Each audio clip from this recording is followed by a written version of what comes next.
¿Qué tal? ¿Cómo están? Bienvenidos a la señal emisión central número 2 de esta semana, sí, segunda emisión central esta semana de la señal Ciencia y Misterios.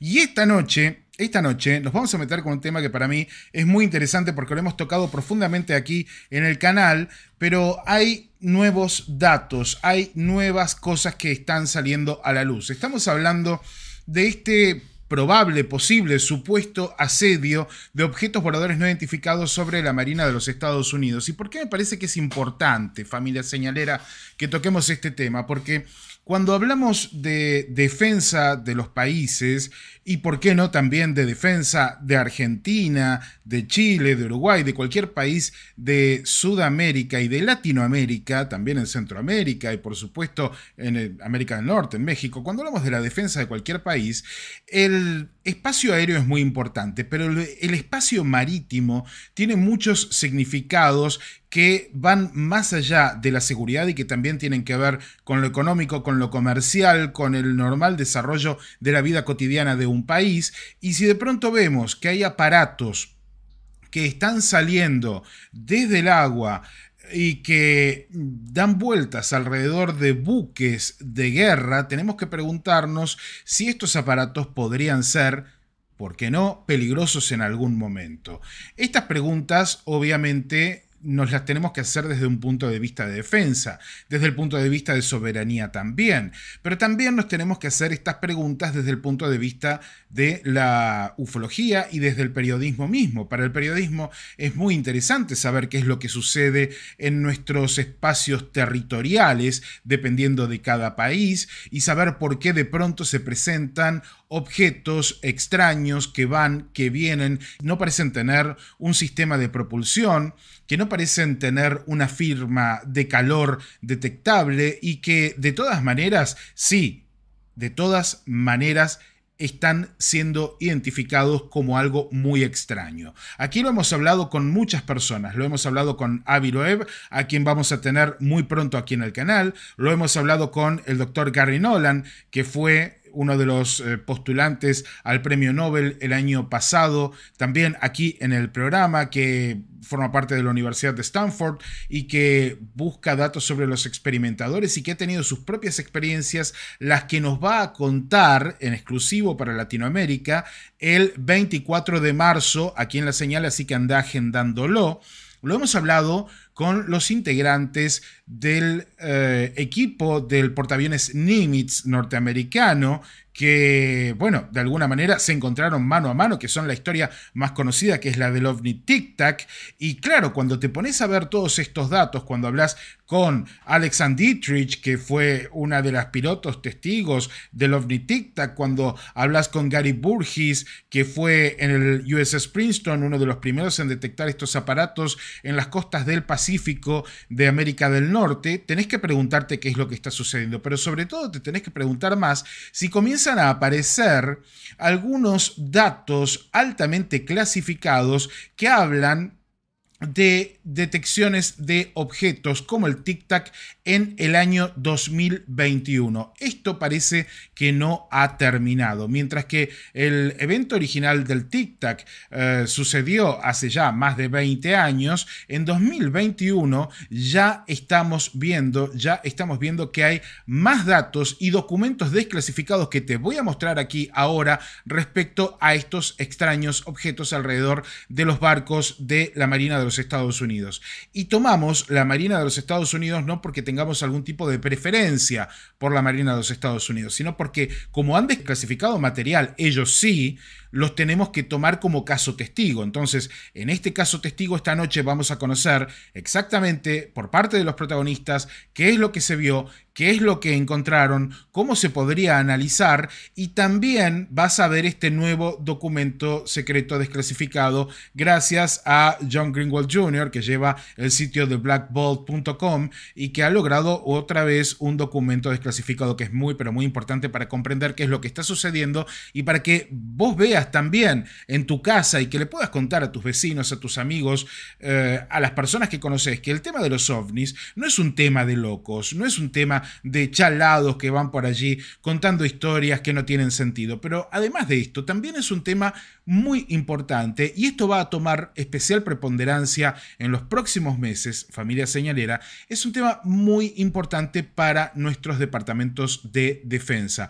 Porque ya sea que esto es algo totalmente benigno o que es algo que está recogiendo información para una nación extranjera, o ya sea que es algo que, como decía, es benigno y suponete extraterrestre o interdimensional, o sea que es algo que de pronto puede transformar esta actitud en algo que no sea tan feliz, es importante para los departamentos de defensa. No nos tenemos que olvidar que muchos departamentos de defensa en Latinoamérica todavía se toman un poco en juego y en sorna todo este tema de los UAP. Y yo les voy a mostrar aquí, familia señalera, algo que me parece súper importante, que es justamente esta data con la que hoy estamos comenzando el programa, que es la que llega desde The Black Bolt. El sistema NRO altamente clasificado detecta posible objeto Tic Tac en el año 2021. Esto es lo que dice la información de este documento. En el año 2021, un sistema altamente clasificado dentro de la Oficina Nacional de Reconocimiento, NRO, detectó lo que describió como un objeto pequeño de menos de 10 metros con forma de Tic Tac que no coincidía con la forma visual de las detecciones típicas de aeronaves. El sistema que observa este objeto se llama Consciente. Y atención con esto, yo creo que tendríamos que prestarle mucha atención a este sistema Consciente y este programa dentro de la NRO, en el que los detalles permanecen altamente clasificados, suena como algo que escucharía descrito en una película de ciencia ficción en lugar de estar en pleno funcionamiento por la comunidad de inteligencia de los Estados Unidos. Sentient es, o al menos pretende ser, una herramienta de análisis omnívora capaz de devorar datos de todo tipo, dar sentido al pasado y al presente, anticipar el futuro y apuntar satélites hacia lo que determina que serán las partes más interesantes de este futuro, escribió la periodista Sarah Scholes en un artículo del año 2019 publicado en The Verge respecto a Sentient. Bueno, respecto al tema de este Tic Tac, respecto a este UAP, aquí tenemos los datos y lo podemos ver. Este es, aquí donde dice Bluff, es el documento desclasificado. Y dice lo siguiente: este objeto era pequeño, el objeto era pequeño, menos de 10 metros, y no coincidía con la firma visual típica de las detecciones de aviones. El objeto, de todos modos, sí recordaba vagamente a detecciones similares de objetos voladores que han logrado las naves de la Marina de los Estados Unidos en áreas de operación, y está tachado, pero uno presupone que es del Pacífico, y que han, obviamente, y aquí lo pone, fenómenos aéreos no identificados, que han sido clasificados como fenómenos aéreos no identificados. Familia señalera, están hablando literalmente de ovnis aquí. La detección de Sentient o de Consciente, de todos modos, sí allí detectó la presencia de un objeto, de una sonda, hacia más o menos unos 25 kilómetros al oeste del barco que lo estaba detectando. En los reportes recientes se ha asociado con actividades de comando y control, también como la telemetría más tradicional y funciones del espacio. Yo quiero destacar de todo esto que hay que hacer una aclaración muy interesante, porque es que no solamente en el año 2021 han detectado este objeto volador no identificado, familia señalera, sino que también habían detectado otro objeto mucho más grande, cerca de este barco, que correspondería incluso con el tamaño de un barco. Atención con esto, con el tamaño de un barco. Así que tenemos dos objetos en este reporte desclasificado. Uno con la forma del Tic Tac, que además lo relacionan con previos encuentros en la Marina, como el caso del Nimitz. Y también tenemos otro objeto mucho más grande detectado, que como no dan más detalles y todas las páginas subsiguientes de este reporte están tachadas, están eliminadas directamente por una cuestión de seguridad nacional, de secreto de Estado, de lo que sea, claro, no tenemos más data como para poder discernir de qué se trata, pero es súper interesante. Además es interesante que Cristian Tenaglia ya ha hecho un super chat, si quieren apoyar el canal Familia Señalera, suscríbanse al canal que estamos buscando los 36, ya los 36.000 ya llegamos, los 40.000 suscriptores. Hoy llegamos a 36.000 suscriptores Familia Señalera, estoy súper feliz con eso y tengo una notición para darles en los próximos minutos, así que quédense conectados. Tenemos una notición para darles, sobre todo para los amigos de Chile, para los amigos de Chile, tengo una noticia para darles para allí muy linda. Pero si quieren apoyar el canal, dejen su like, suscríbanse que estamos buscando los 40.000 suscriptores y también si los quieren apoyar un poquito más, Fortu, no sé si querés que nos apoyen, si querés que te apoyen o no, pero nos pueden enviar un super chat, con ese botón que tiene el signo pesos y también nos pueden enviar aquí al canal de YouTube. Vos debes de pedir que te apoyen. Sí, es algo que ya se está volviendo una costumbre. Necesario. Sí. Y también pueden hacerse una vueltita por el botón que dice unirse para hacerse miembros del canal y nos pueden apoyar todos los meses. Familia Señalera, somos un montón en directo y esto sigue subiendo, así que gracias por eso. Te cuento que nosotros estuvimos hablando aquí en La Señal con los protagonistas del evento, original del Tic Tac, ¿sí? Este objeto volador no identificado que parece estar debajo del agua, que parece de pronto ser un avión que ha caído al agua y que aviones que estaban en pleno reconocimiento y prueba, atención con esto, durante un entrenamiento de la Marina de los Estados Unidos, ven este objeto y comienzan a interactuar. Tanto el piloto Freiburg como Alex Ann Dietrich, que fue piloto también y que estuvo aquí en La Señal Ciencia y Misterios, pudieron ver este objeto con sus propios ojos, y de hecho contaron específicamente qué es lo que sucedió allí.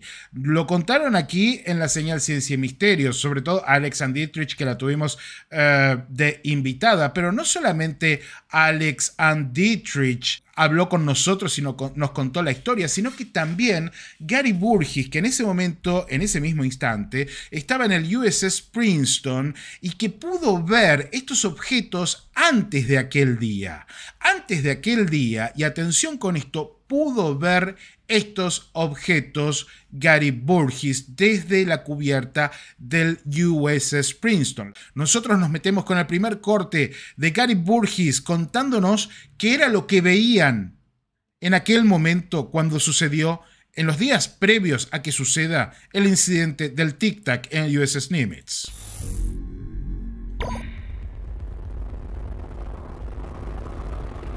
A lot of people just basically know about the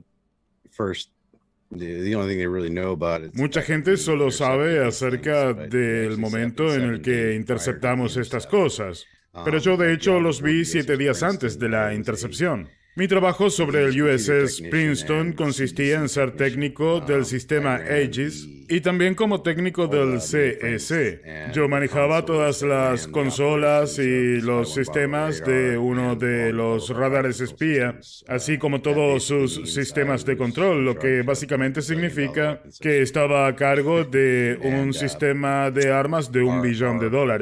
Y nuestro radar Spy One Bravo fue, de hecho, el primero en captar el objeto. Y al principio no era nada del otro mundo, hacían unos movimientos a unos 100 nudos, los veíamos en grupos de 3 y de 5, no se acercaban a los barcos, sino que llegaban desde los canales entre la isla Catalina y California, y luego se iban hasta México y allí desaparecían de nuestros sistemas de detección, y luego aparecía otro grupo en algún punto de estos aparatos, y eso estuvo sucediendo durante bastante tiempo. When it first happened, La primera vez que sucedió, nos aseguramos de que estuviésemos teniendo lecturas correctas y que no estuviésemos viendo algo mal. Así que tuvimos que revisar todos los sistemas y asegurarnos de que todo estuviese funcionando de manera correcta. Perdón, me había muteado a mí mismo. Así que hablamos hasta el punto de cuando habías hablado del canal de California. Okay. Así que, bueno, nos aseguramos de que nuestros sistemas no tuviesen ningún tipo de desperfecto. Y una vez que nos aseguramos de esto, bueno, sabíamos de que eran buenos rastreos, buenos positivos, así que los estuvimos monitoreando. Y todo lo que vimos es que no significaban ningún tipo de comportamiento hostil, estaban muy lejos de nosotros, tanto como para que no signifique una amenaza. Oh, bien, ok. Así que, bueno, desde allí no estábamos muy seguros de qué se trataba, de qué era. Pero yo de tanto en tanto era casi como una mosca que se pega en la pared, porque me inventaba cualquier excusa para estar en la central de combate, que es ese cuarto que se ve en las películas donde tienen todas estas grandes pantallas y todas esas consolas. Así que me escabullía allí y veía dónde estaban esos contactos en relación a la posición de nuestro barco. Y luego me escabullía hasta el puente de la nave para mirar por estos binoculares realmente grandes, para ver si quizás veía un pestañeo de algo en el horizonte. Y es entonces que comienzan a suceder cosas muy cool.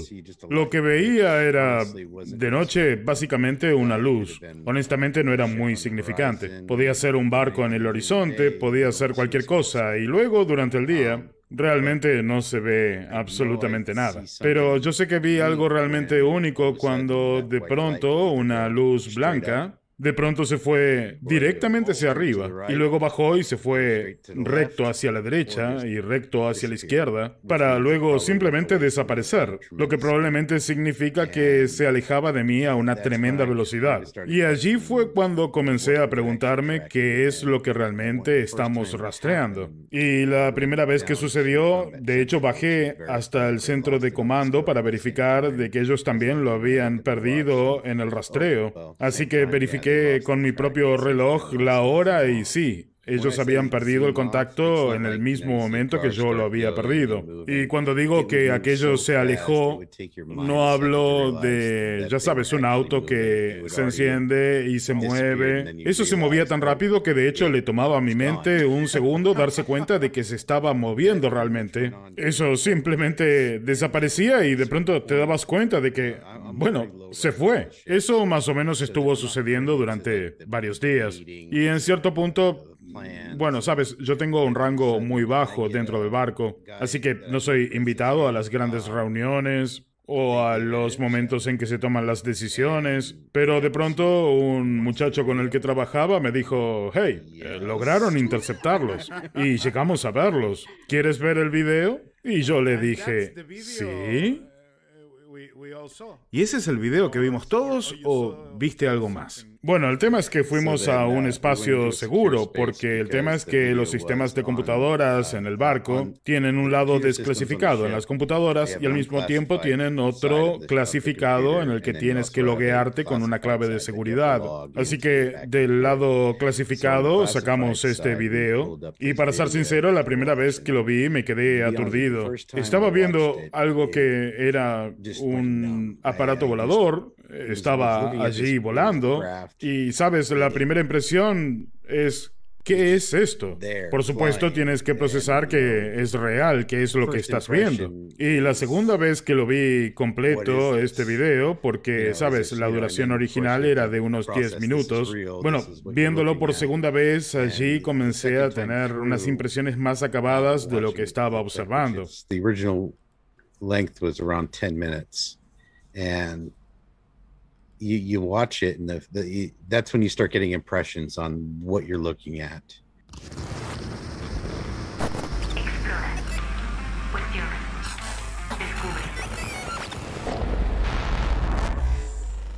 Esto es la representación del Tic Tac. Fortu parece una gran pastilla de diclofenac, ¿no? Es como, sí, ok, de pronto tengo fiebre, de pronto me siento mal, me voy a tomar esta pastilla, pero claro, es casi tan grande como mi cabeza. Pero Esto sería básicamente lo que describieron que estaba realizando estos movimientos tan, pero tan extraños, Fortu. Además, te voy a agregar algo, primo. Te voy a agregar otro dato que es interesante en todo esto. Y es que cuando realizan la filmación de la película que vimos en el segundo festival de cine del misterio en Victoria, esta película que se llama Tear in the Sky, una grieta en el cielo, lo que hace el equipo de Gary Burgess con UAPX es irse hasta el lugar donde habían divisado el tic-tac y comienzan a buscar a ver si pueden encontrar otros tic-tacs en el mar. Y lo que logran detectar es que se abre como un agujero en el cielo. Yo les recomiendo mucho que vean esta película, este documental, como un agujero en el cielo donde comienzan a verse puntitos como si fueran cientos de tic-tacs, que es como que están, literalmente ellos llegan a la conclusión de que es como que están por entrar en nuestra realidad o en nuestro espacio-tiempo.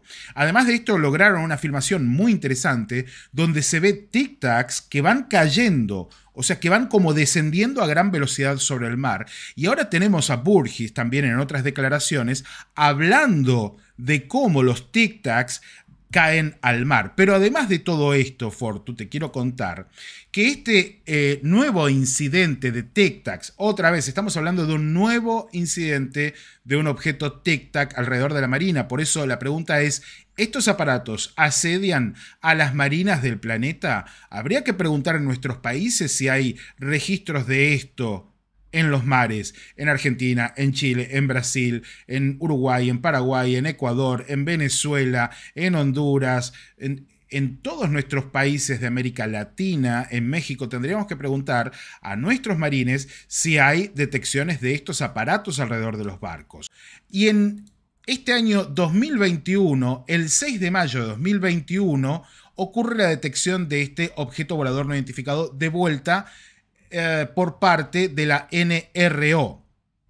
Se dijo que el objeto desconocido vagamente se parecía a detecciones similares de objetos en el aire por parte de aeronaves y buques de superficie de la Marina de los Estados Unidos en las áreas de operaciones que no especifican, las tachan, pero que uno podría pensar que son del Pacífico y del Atlántico. La ubicación donde se detectó este objeto sigue siendo desconocida, pero una presentación de PowerPoint redactada publicada por la NRO vincula avistamientos anteriores de la Marina de los Estados Unidos al encuentro del Nimitz en el año 2004, que es del que estamos hablando. La presentación también indicó que el objeto era probablemente no un artefacto del sensor, o sea, no una falla del sensor o una anomalía del plano focal, aunque se justifica un análisis de imágenes más profundo. Para reforzar que una anomalía del artefacto del sensor no era probable, se realizó una segunda observación de este UAP detectado por al menos otro sensor. Así que, ¿de qué estamos hablando aquí? De que varios sensores diferentes detectaron este OVNI, este UAP, este tic-tac, ¿sí?, dando vueltas alrededor de los barcos. Y por eso la pregunta de esta noche: ¿asedian estos aparatos a las marinas de nuestros países? El objetivo también fue detectado o visible en una segunda imagen sobre el agua tomada en la misma área 15 segundos después. ¿Qué quiere decir esto? Que hay nuevas imágenes de un tic-tac, nuevas imágenes del año 2021. Esto significa que varios sensores capturaron al mismo tiempo el mismo objeto dentro de la misma área y podrían usarse en conjunto para un análisis más detallado. Sin embargo, todo eso probablemente permanecerá fuertemente clasificado dadas las redacciones que ya han aparecido en este documento que mostrábamos al principio, que es un documento oficial, pero que aparece totalmente redactado. Por aquí pueden verlo: página denegada, página denegada, página denegada. Todo esto, página denegada. No hay más datos ni información. Es todo página denegada. ¿Por qué mantendrían tan en secreto todo esto? ¿Por qué mantendrían tan en secreto todo esto si no fuera realmente importante de una u otra manera? ¿Podemos decir que es extraterrestre necesariamente? No, pero la verdad es que es muy interesante analizar esa posibilidad. En el año 2004 ocurre el incidente del Nimitz. Lo que vas a ver ahora es a la piloto Alexandre Dietrich, narrando el incidente del Nimitz, ella que lo vio con sus propios ojos. Fíjate. required. Enter. Okay. Dice que los de Princeton le iban dando todos los datos de cuán lejos lo veían, dónde se ubica en el radar, y ellos empiezan a acercarse al punto de encuentro, que es cuando se empiezan a acercar los puntitos en el radar. Okay. And as we were to that point and they said, what do you see? At first we didn't see anything. But when we looked around, we actually noticed in the water there was a disturbance. And so there was a, almost like the water was boiling, sort of a churning white water happening. And we didn't see anything in particular, but we noticed this because all of the other water around it was calm. Okay. Dice que cuando iban hacia ese punto de encuentro les preguntaron qué veían y en inicio no se veía nada, pero que ya cuando llegaron al lugar lo que vieron fue en el agua como si estuviera haciendo ebullición un punto del agua, como que hirviera, y todo el agua alrededor estaba calmada. So the lead aircraft was actually piloted by my commanding officer, the commanding officer of my squadron. So he was more senior in rank and certainly more experienced in terms of, as a pilot, he had been flying a lot longer. Así que ella iba en la nave con el comandante de su escuadrón, por lo que él era alguien con mucha experiencia en vuelo y como piloto.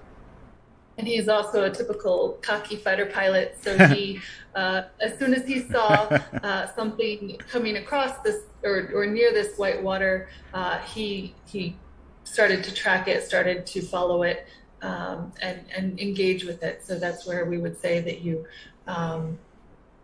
with another aircraft, we say you are engaged if you're turning with it. Se dice que este piloto, por ser tan experimentado, también era un poco, la palabra, diría como valiente o lanzado. Sí, un poco arrogante, dijo, sí. Claro. Sí, esa es la traducción, tal vez presuntuoso, creo que es mejor. Sí. Pero él dijo inmediatamente como, yo voy a ir, y fue a buscarlo y a establecer un contacto con él. Dice que los aviones, cuando hacen engage, que es la palabra que ella dice que es como establecer contacto, es cuando empiezan a girar. Entonces él fue a hacer eso con este objeto. And so the way we communicate, there are 2 radios in each aircraft, and we tune them to the same frequencies. And so we would talk on one radio up and out, so we would be talking to the air traffic controller and other aircraft in the airspace. And then in our tactical radio, we would be talking in between the 2 aircraft. Additionally, the pilot and the WISO in each aircraft are talking to each other through inter-cockpit communication system. So you have 2, 3, 4 different conversations happening among all of these different people. Dice que la manera en la que se comunicaban durante este ejercicio era a través de radios. Entonces que para los ejercicios internos se comunican en la misma frecuencia estas 2 naves, pero al mismo tiempo están sucediendo otras conversaciones porque en otras frecuencias... Con el Princeton, por ejemplo. Claro, por ejemplo, con controladores aéreos o otros aviones que estén por ahí. Y además, si le entendí bien, dice que entre los pilotos y como el encargado de las armas también tienen un radio interno. Entonces, eran 4 conversaciones pasando simultáneamente. Muy bien. So I suspect that I was the last person to actually get a tally or to see this object that my lead aircraft, the lead pilot, picked up much sooner because of his position in the flight, his experience, and the fact that I was trying to follow him, not hit him, not lose sight of him. But eventually, among all of these conversations and seeing the churning white water, I did pick up a visual on this unidentified flying object, this thing that we call the Tic Tac. Okay. Ella piensa que con todo esto que estaba pasando fue tal vez la última en ver el objeto, porque estaba preocupada de seguir a su comandante sin chocarlo, y ahí hay toda una dinámica que era compleja, pero dice que ya cuando vio el agua que estaba en ebullición y esto extraño, logró tener un pequeño vistazo de este objeto no identificado. So almost as quickly as it came into our picture, it disappeared. And we're jumping on the radios, shouting at each other, trying to figure out what it was, where it went. And the USS Princeton, the other ship that had this very sophisticated radar, was able to pick up a new contact on it and said, you're not going to believe this, but it's actually over at your cap, or back over at the working area where we had planned to do our scrimmage at the beginning of the flight. Nos cuenta que tan rápido como vieron el objeto, este objeto desapareció. Entonces se quedaron conversando entre ellos, entre un avión, el otro, dónde estaba, qué había pasado, también cuestionándose qué era lo que estaban viendo. Entre medio de esto, el otro portaaviones, el Princeton, les dice, o sea, les da la información de que lograron encontrarlo nuevamente en el radar y que estaría en el lugar donde ellos habían planeado ir al principio del ejercicio. Entonces lo estaba como esperando en esta ruta original. Correcto, correcto. When we got back to the ship, we debriefed with our intelligence officers there. There's a team in the intelligence center that compiles all of the information. And then we also let one of the other crews who were about to launch on a flight know what we had seen. And they launched, and that's actually the clear footage that you see. The black and white grainy video is another aircraft, another crew immediately after us that launched. Cuando volvieron de esto y volvieron como a su base, hablaron con los encargados de inteligencia que están dentro del Nimitz y les dieron toda la información de lo que acaban de ver. Y además hablaron y les contaron todo el incidente al equipo que iba saliendo a hacer su ejercicio. Dice que ese segundo equipo en salir fue el que logró obtener el video que todos conocen. Ahora, yo tengo una pregunta para Alex Dietrich. Pregúntale, por favor, si ella pudo identificar cuáles eran los movimientos de este objeto cuando lo ve sobre el mar. So I don't know that I understand the question. I did see it move, and it moved in an unpredictable, unrecognizable way. That's why what I was asking. No, we didn't recognize the movement. I saw the movement, and I didn't recognize it. I didn't recognize the shape. It looked like it. Do you have Tic Tacs? Mm-hmm. Yes. So it looked like a little breath mint, white, matte. It wasn't particularly shiny. It didn't seem to have any lights.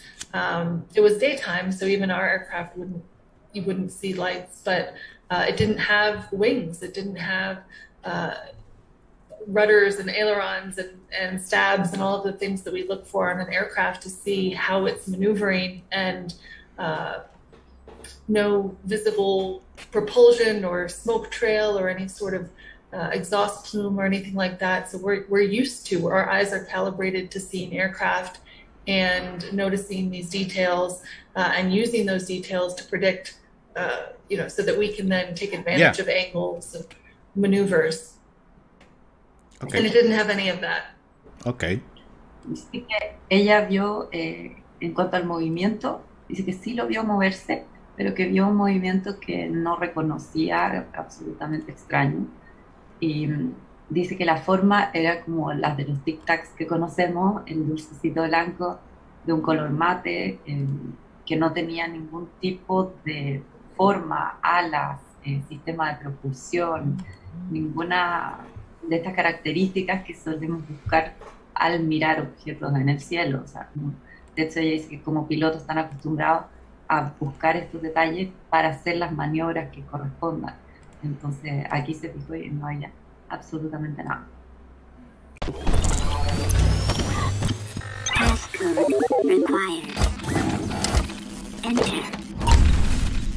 Bueno, creo que quedaba bastante claro, familia señalera, que lo que vieron allí en el mar en el año 2004 era totalmente desconcertante. Se movía de maneras muy imposibles para un objeto que además no tenía ningún básicamente ningún medio de propulsión a la vista. Esto es lo que estaba contando Alexander Dietrich específicamente. Así que estamos hablando otra vez, la posibilidad de que estos objetos hayan estado asediando y que sigan asediando a las marinas del mundo.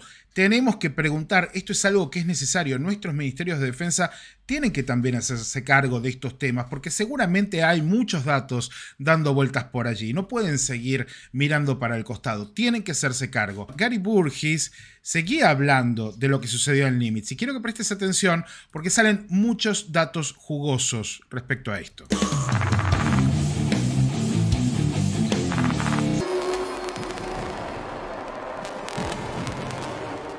The big things that I noticed is it has no flight surfaces whatsoever. Lo primero que noté fue que no tenía ninguna superficie de vuelo o algo que se le parezca. Quiero decir que esto era completamente liso. No parecía haber paneles, no parecía haber bordes, tuercas, flaps. No había un comienzo o final discernible en la superficie. No tenía alas, no tenía propulsores y tenía algo así como una firma de calor universal, porque cuando se daba vuelta notabas que tenía la misma temperatura por todas partes. Y la otra cosa que es interesante es que de hecho era más frío que el aire que lo rodeaba. Sabes, cuando lo miras y la gente lo primero que dice es que esto es basura, que es baja resolución. Pero yo digo que, bueno, todavía se puede decir que no tiene alas, que no tiene propulsores y que es más frío que el aire que lo rodea. Tan solo esas tres cosas hacen que sea un video alucinante. Y no creo que la gente realmente se dé cuenta de lo increíble que fue este clip que vieron. Y el hecho de que haya sido desclasificado por el gobierno de los Estados Unidos. Y que esto sea un verdadero video para que ustedes puedan ver. Y si también lo notan, cuando tienes una firma de calor universal y está más frío que el aire que lo rodea, entonces, bueno, díganme dónde está el motor. Los motores se calientan. Cuando miras a un jet o un helicóptero, todos los puntos de fricción están todos más calientes. En un helicóptero tienes el punto donde da vueltas el rotor, que está mucho más caliente. Cuando ves los rotores en la parte posterior están más calientes. Cuando los vapores salen del motor también están más calientes.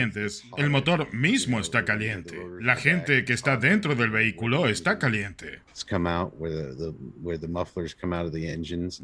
It's all hot. The engine itself is hot. Yes. Yes. The people inside the vehicle are hot. Absolutely. Yeah. You know. Y no hay cosas que tiendan a volar a Mach 25 por allí. Cuando logramos la intercepción, bueno, esta cosa algunos dicen que pasó a 80,000, otros dicen que 20,000. Yo no estaba allí para verlo con mis propios ojos, pero lo que pudimos deducir es que fue de 20,000 pies a la altura, al nivel del mar, en 0,7 segundos. No hubo ningún boom sónico de ruptura de la barrera del sonido. Nada parecía detenerlo, esto simplemente se movió en un instante. Y por lo que contaron los pilotos, ellos literalmente nunca vieron que algo se mueva como esta cosa lo hacía.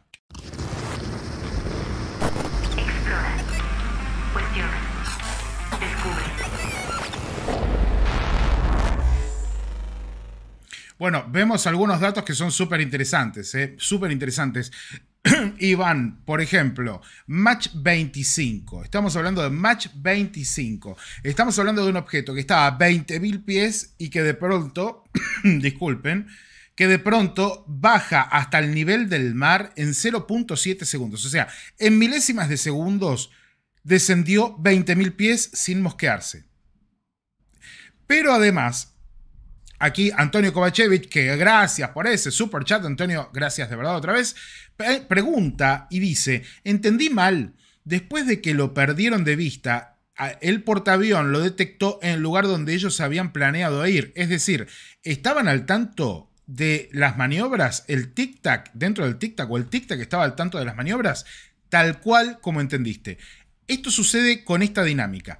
Cuando ellos están interactuando con el tic-tac en el punto en el que lo encuentran, este objeto se mantenía siempre equidistante de Freiburg. Freiburg se movía así, el objeto se movía adelante, que era el jet, el avión.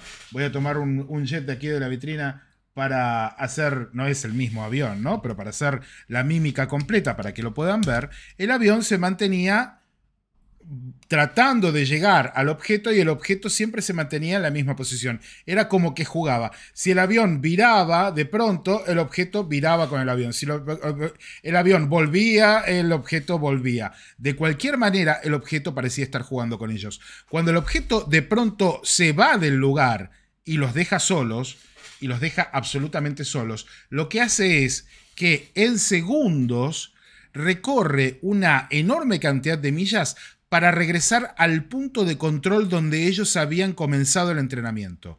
O sea, era como si este ovni supiera dónde ellos habían comenzado su entrenamiento aquella mañana y hubiese viajado directamente a ese lugar, prácticamente casi como para reírseles en la cara, para decir, yo sé lo que están haciendo, sé de dónde vienen, sé a dónde van y estoy siguiendo ese camino.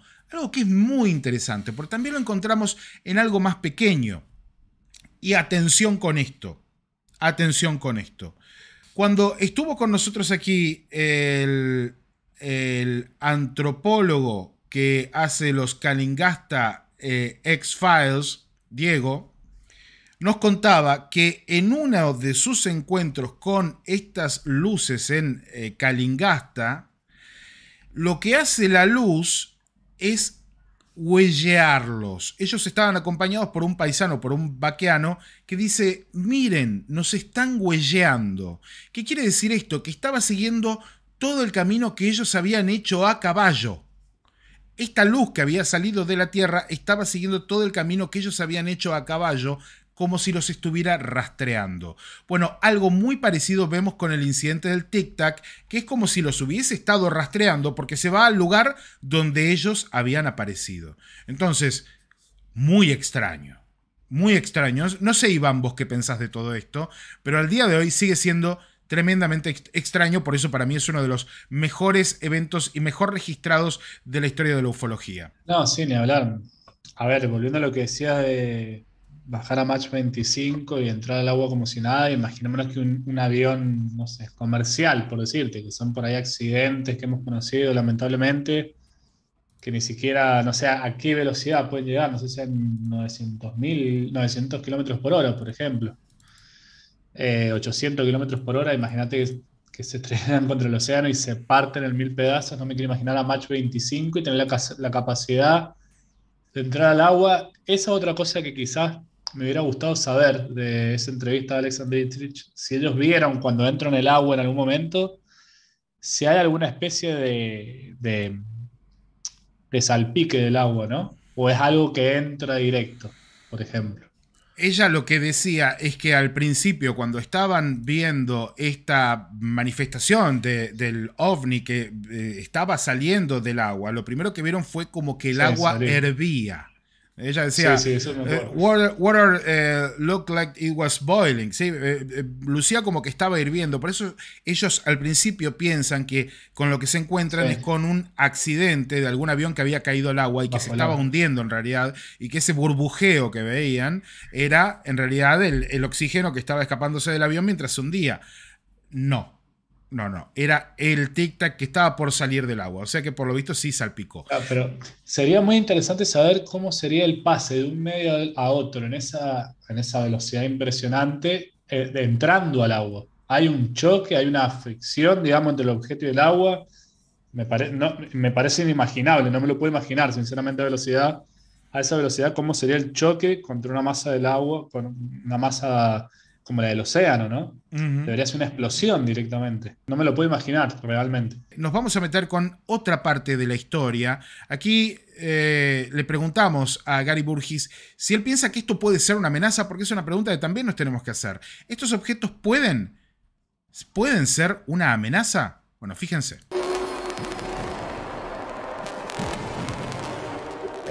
Chad Underwood, which was the pilot that actually took the video. Chad Underwood, quien fue el piloto que de hecho tomó el video, él básicamente dijo que ese no es el único video. Y creo que sería muy interesante ver, ¿sabes?, los dos videos coordinados al mismo tiempo para ver las verdaderas características de vuelo y ser capaces de sacar la información de esa comparación para saber exactamente qué tan rápido iban estas cosas, sus maniobras, sus capacidades de maniobras, a cuántos G estaban expuestos estos aparatos cuando hacían estos giros. Digo, porque ¿de qué tipo de cosas estamos hablando aquí? Porque de lo que podemos ver, sería imposible que haya alguna cosa viva dentro de estos aparatos, por la manera en que se movían, lo que muy probablemente sería posible. Una de las posibilidades que se me vino a la cabeza es que no sean tripulados. They are unmanned. Tuve 20 años para pensar acerca de qué podrían ser estas cosas. Y aún no puedo pensar que nuestra propia tecnología, avanzada como está, digo, esto es un nivel de avance que sería automáticamente una de las cosas más grandes que los gobiernos del mundo nos hayan ocultado alguna vez. Y hay una parte de mí que honestamente dice, bueno, espera, porque en realidad eso da mucho más miedo que las alternativas. No soy un gran fan de la idea de que vengan a hablarme o que vengan a atraparme, porque honestamente, cuando se reduce a esto, ¿sabes? Cuando Inglaterra llegó a los Estados Unidos, literalmente no dijeron, vamos a ser amigos, sino que dijeron, hey, estás en nuestras tierras. Y si tenemos una presencia extraterrestre, ellos probablemente tomarían el control de la Tierra. Y eso no es una locura. Eso es simplemente la realidad. Nosotros somos unos niños jugando en el patio, mientras que ellos están jugando en la galaxia. Así que probablemente estemos jugando en su propiedad. And that's not far-fetched. That's just reality. I mean, we're just, we're little kids just looking in our backyard. They're playing in the galaxy. Lo mejor que podemos esperar es que ellos sean benignos para nosotros y que mientras no crucemos la cocina con unas botas enlodadas, todo va a estar bien. ¿Sabes? Todo eso podría ser esa narrativa que empuja a la gente a decir que tenemos que ser amigables con la ecología y que sus mensajes son básicamente que dejemos de romper el planeta. Porque si siguen jodiendo con nuestro planeta, vamos a ir y los vamos a sacar de allí. Quizás ese sea el verdadero mensaje.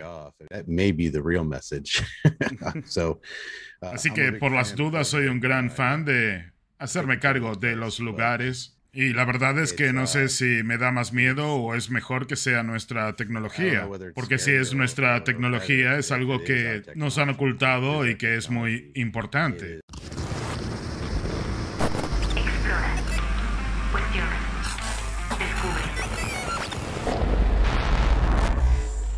Veíamos recién a Gary Burgess que nos contaba respecto a su opinión, ¿no? Su opinión de qué puede ser esto y si esto puede ser algún tipo de amenaza. Y la verdad es que era un poco dubitativo respecto a esta posibilidad, pero también lanzaba una idea interesante, ¿no? Y si de pronto es una civilización galáctica y nosotros estamos jugando en un planeta que piensan que les pertenece y toda esta cuestión de cuida el planeta tiene que ver directamente con otra cosa, tiene que ver con un mensaje que nos están dando para que no nos la mandemos y no se vean obligados a corrernos del medio. Esa es una pregunta que también creo que es bastante válida, ¿no? Es una pregunta que desde, creo que la versión más física de la ufología conecta con ideas planteadas en el lado más esotérico de la ufología, Iván.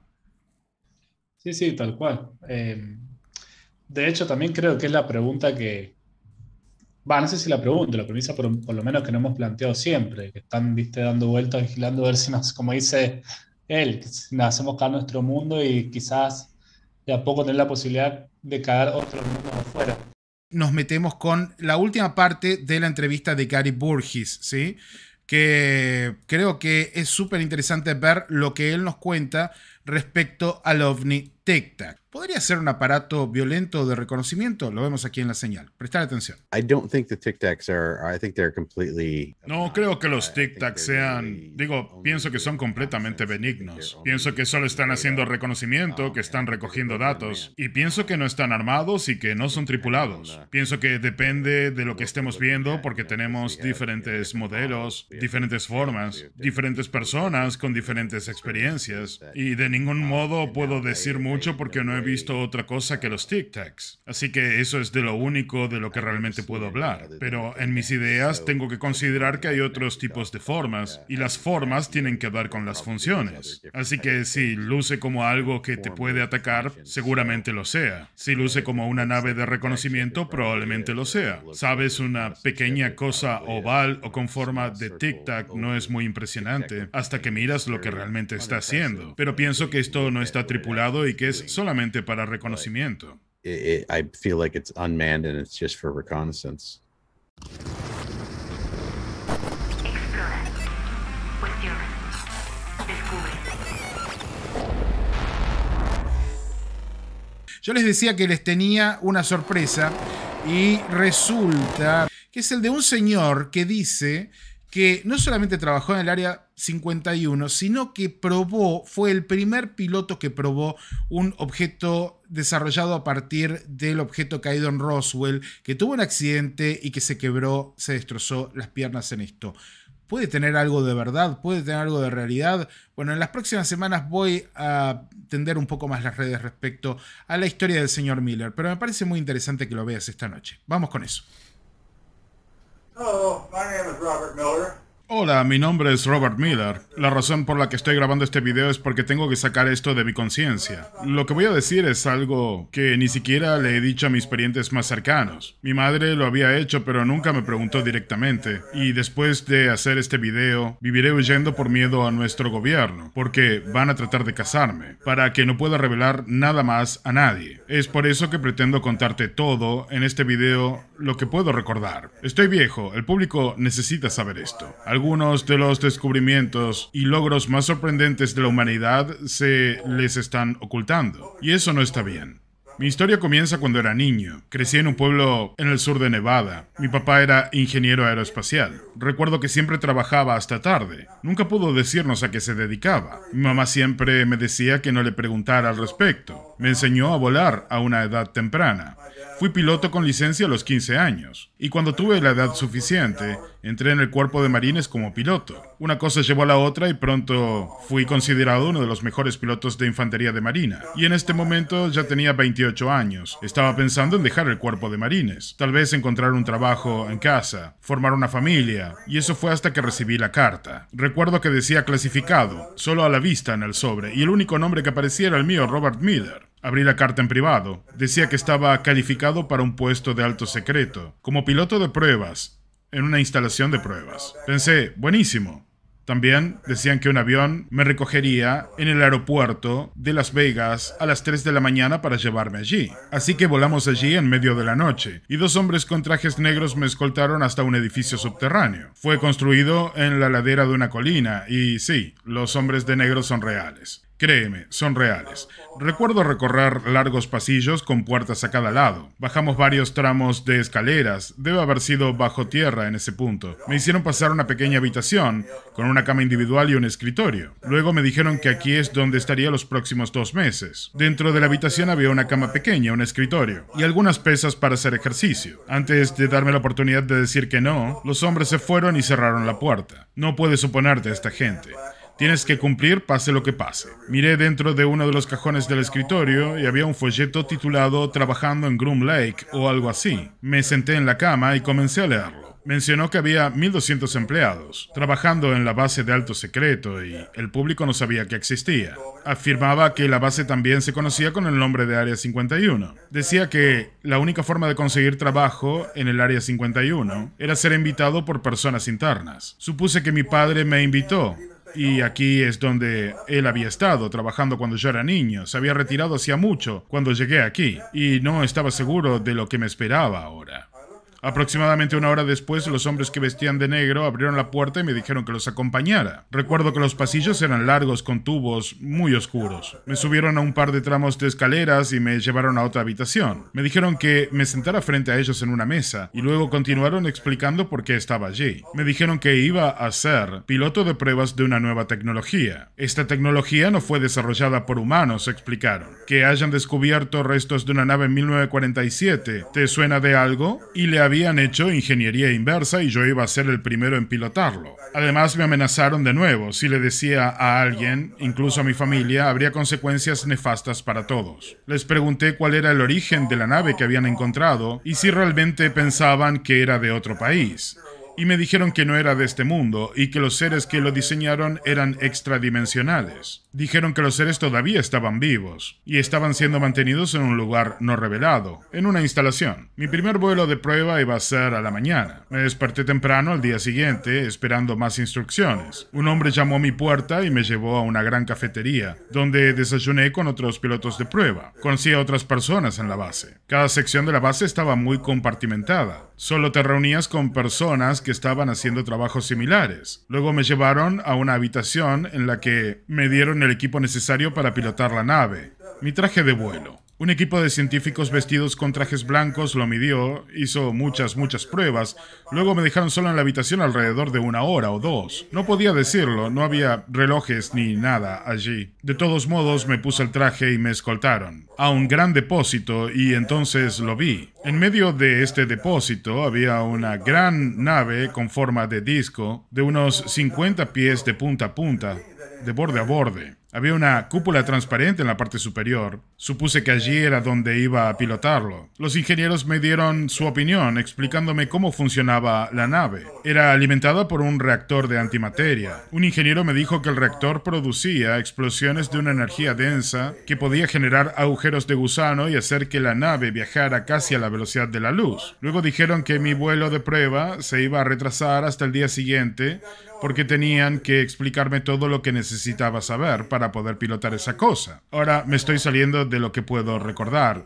Hubo muchos detalles, calibres, cosas, pero a medida que envejezco, les cuento lo que puedo recordar. Recuerdo que me llevaron dentro de la nave y hasta el asiento del piloto. Solo había espacio para una persona en este aparato gigante. Miré alrededor de la cabina y solo vi un asiento, sin joystick, sin volante, sin otros controles. Muchos indicadores de aspecto extraño, pero sin controles. Sin embargo, había un casco. Esto me lo iban a poner. Me dijeron que la nave estaba controlada telepáticamente. El casco medía mis ondas cerebrales y debía controlar la nave simplemente pensando en ella.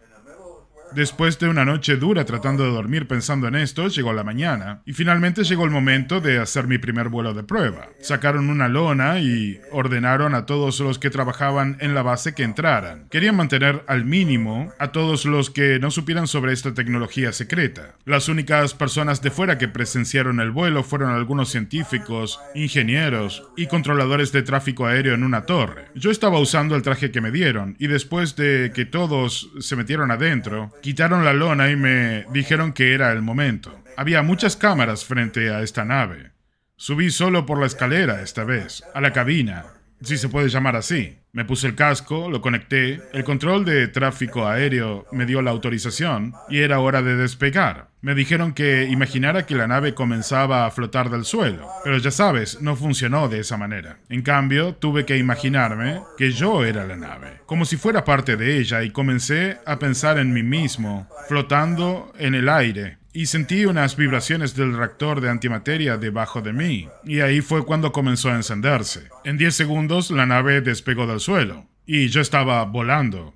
Miré alrededor de la cúpula y vi a la gente en el suelo filmando este evento histórico. Se me indicó que lo llevara hasta 1000 pies y que luego regresara al suelo. Mantuve la configuración mirando el odómetro. Pronto estaba a 500 pies del suelo. Entonces sentí la vibración del motor detenerse. Miré el odómetro y me di cuenta de que estaba perdiendo altitud rápidamente. No había ningún botón o palanca de eyección en esa nave, por lo que estaba efectivamente indefenso. Seguí tratando de imaginar la nave flotando, pero me estaba hundiendo hacia el suelo. El sistema se encendió en el último segundo y quedé inconsciente. Lo siguiente que supe fue que estaba en una cama de hospital. Tenía las piernas enyesadas. Aparentemente todavía estaba en la base, en la unidad médica. Un hombre vestido con un traje negro entró en la habitación para explicarme lo que había pasado. Dijo que justo antes de que la nave golpeara el suelo, simplemente había hecho bloop y desaparecido. Nadie estaba seguro de lo que había sucedido, pero todos entraron a la base y dieron por terminado el día. Luego, en medio de la noche, escucharon un fuerte estruendo en la parte de afuera. Fueron corriendo a ver qué sucedía y vieron que la nave se había estrellado en el lugar en el que estaba a punto de estrellarse un rato antes durante el día. Estaba inconsciente en el asiento del piloto.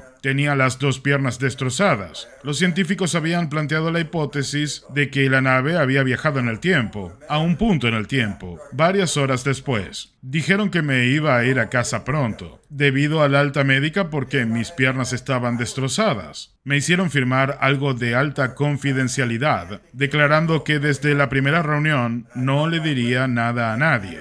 No mientras estuviera vivo. Bueno, como pueden ver, fui en contra de este contrato con la NBA porque siento que el público necesita saber acerca de esto. Eso sí, tenían esta tecnología en la década del 50. Imagina qué tecnología secreta podrían tener en este momento. Si algo me sucede en los próximos días, bueno, puedes imaginar por qué, supongo. Pero la verdad es más importante que mi seguridad en este momento. Por favor, tomen esta información y hagan lo que quieran con ella. Solo quiero publicar esta historia, porque he estado viviendo una mentira durante mucho, mucho tiempo.